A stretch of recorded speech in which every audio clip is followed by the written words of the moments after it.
Has your Apple Watch Ultra suddenly gone black and refused to power on? It can be worrying when the screen stays blank and the watch doesn't respond, especially if it was working normally before.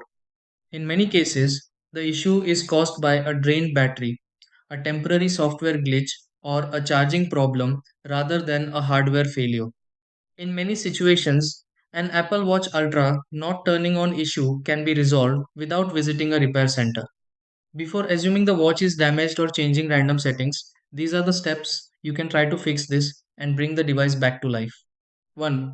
Place the Apple Watch Ultra on its charger and leave it connected for several minutes. 2. Confirm that the charging cable and power adapter are securely connected. 3. Perform a force restart by holding the side button and digital crown together. 4. Wait for the Apple logo to appear and allow the watch to boot completely. 5. Check that the display responds normally and verify that the watch powers on correctly.